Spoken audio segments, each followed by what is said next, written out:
जो कुछ भी करता है भगवान करता है। वो करता कैसे है कि जिस पहले वो शुभ संस्कार बनवाता है और फिर उसको राहत देता है।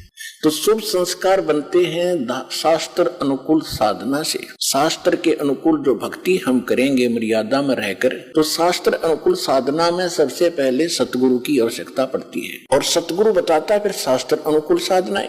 तो जब तक हमें शास्त्र अनुकूल साधना नहीं मिलती है और हमें कुछ राहत कहीं से हम महसूस कर रहे हैं किसी देव ईष्ट या संत के, इसने हमें कुछ राहत दे दी, तो वो हमारी एक सांसारिक सोच थी। ये सब कुछ परमात्मा व्यवस्था करते हैं, उन्हीं के लिए करते हैं जिनके पूर्व संस्कार पिछले जन्म जन्मांतर के कोई शुभ।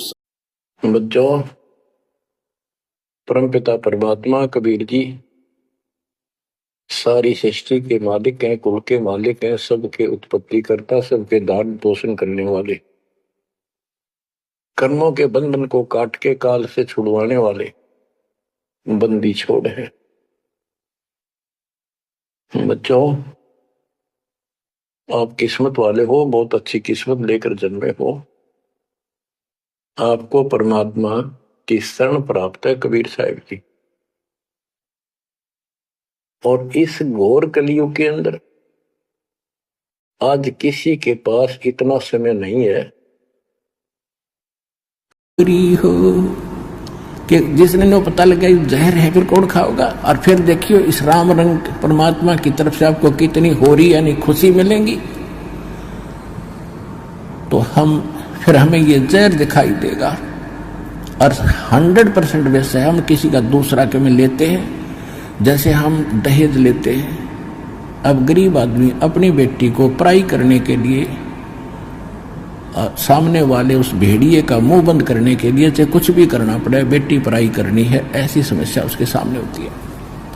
और वो व्यस खा रहा, उसको पता नहीं, और वो दुख पाकर आत्मा मोस के कहीं से कर्जा उठाकर बेटी पराई करता है।